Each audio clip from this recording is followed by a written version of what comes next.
Hi, my name's John. Welcome to another Sunday night nightcap. This is the first nightcap in 2015.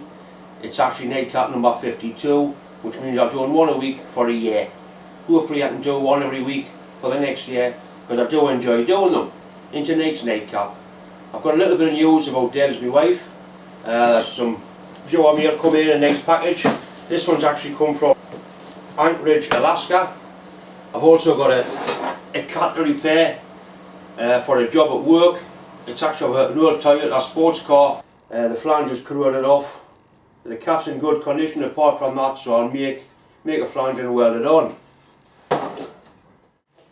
We went to see the guy at the hospital who was going to be doing Deb's chemotherapy.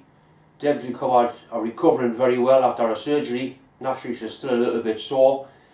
Now the second stage will be starting in 2 to 3 weeks time, where she'll be getting that chemotherapy. This is going to be the hardest bit probably for her, because it's going to make her feel like shit and she will lose her hair. As simple as that. But the sort of person she is, I'm sure she'll pull through it fine. What we'll do, I'll bring the camera in a bit closer and we'll open, well I've already opened it, we'll have a look and see what's in the package from Alaska. Actually we opened this one at work. There's a letter in here. The letter's from Nevin Summers. Basically what he's saying is that he bought some measuring instruments at a sale. They've all got slight faults on. I'll be able to try and get them repaired or trade them or whatever. He's also included some pictures of some old steam engines and boilers and stationary engines. I'll scan one or two of these and put them on. These are lying around on the Caribbean island where they used to do a lot of sugar production. I wish I could go and get among some of this lot. This is a steam enthusiast's paradise, this. Right, anyway, we'll open up and see exactly what's in here. Right, what they are, that's a depth micrometer. You know, the sort of micrometer where you turn the spindle and you've got a direct readout in there. These are metric. He goes on to say in his note as well that he doesn't like metric, he's old school, prefers the imperial. So we've got a depth mic there.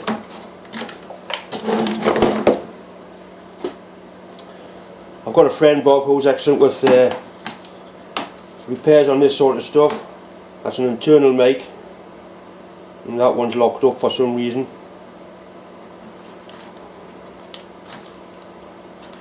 There's a test piece there with it as well, a test ring.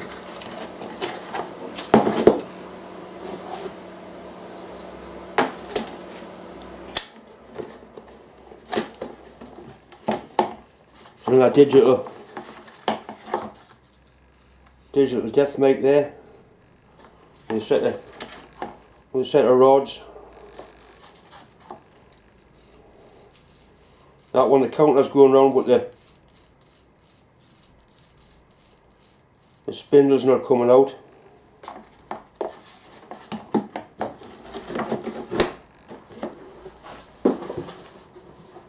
There's one more thing in here which I thought was a good idea. It's just ordered. It's quite a nice little file actually, but what he's done, he's put a golf ball on the end. It feels quite nice to hold, and like you were saying, it'll be a lot safer to use on the lathe than an ordinary file. You should never use a file on the lathe without a handle on, but that's bigger than a normal file, and it feels comfortable to hold.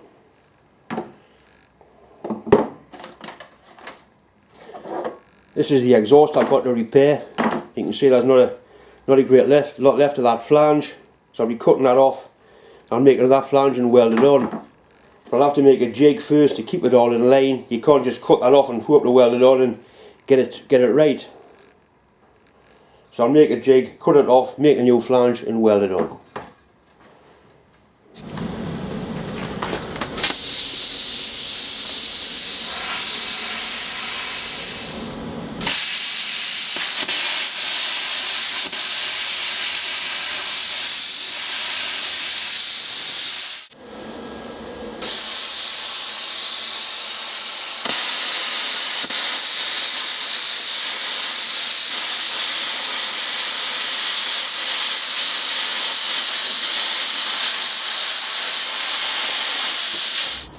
We've got what flange cut out 12mm plate. That's to go onto there. And what I've done, I've made 2 bits of angle iron. They're a good fit on the end, and I'm going to weld that to the bench, tack it to the bench. Which means when I come to put my cat back together, I can weld it, and it'll all be clamped together. Which basically means that those 2 faces are going to be in line. It only needs that to be a little bit out of line, and your exhaust is going to be pointing across there. So we'll tack that to the bench, cut that off, bore a hole in there, then weld that onto there, and that should keep it nicely in line.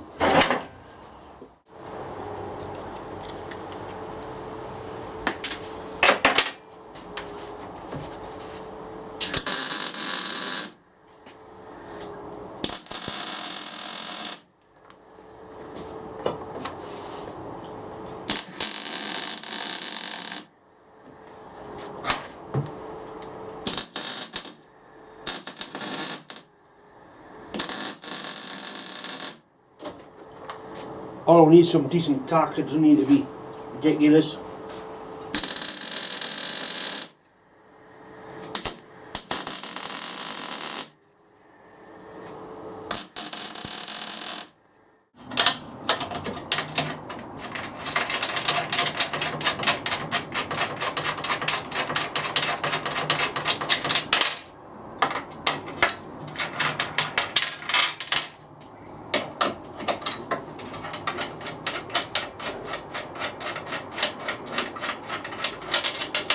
What I will do, just mark the top of it.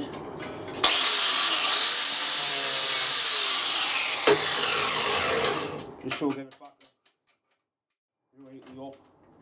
I mean, it'll make any difference, but we might as well.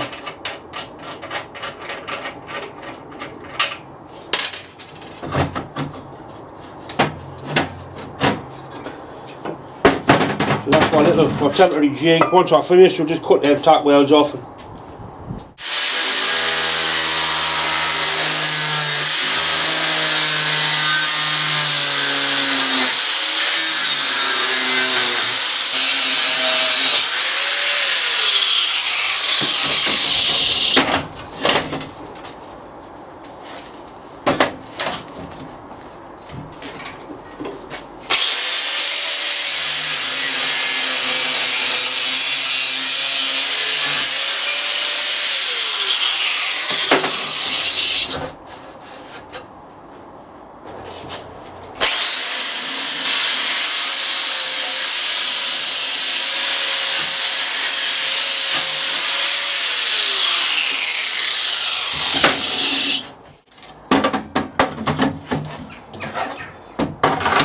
Go to clean it all up now and weld that round there once the hole's been cut.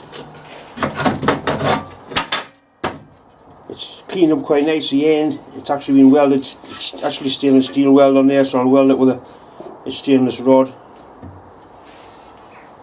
Right, we'll chop a hole in there now and that's ready to go. We need a hole putting in the centre of the flange. I've got a centre punch mark, centre pop mark in the middle of the flange. I'm going to do it in a 4-jaw chuck, something like that.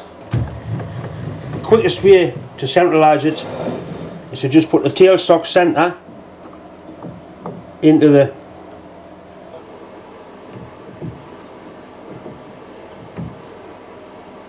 centre pop mark like that.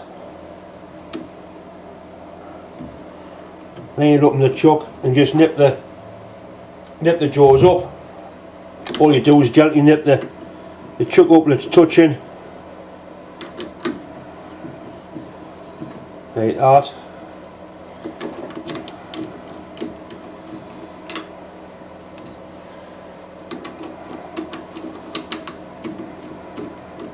And leaving the jaws that way around so we can bore out, so we've got a gap down the back for the boring tool to go in through.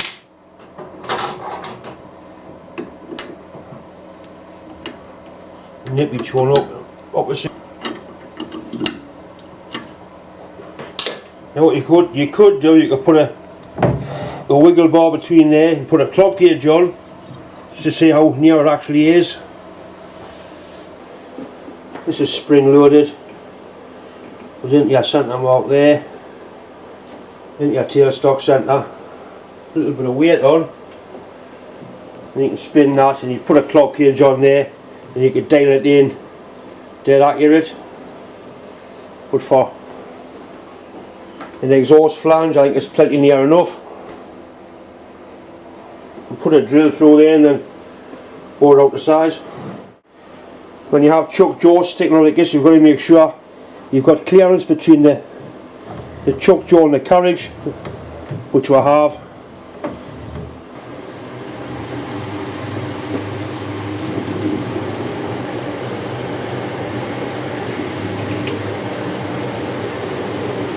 A little bit of oil.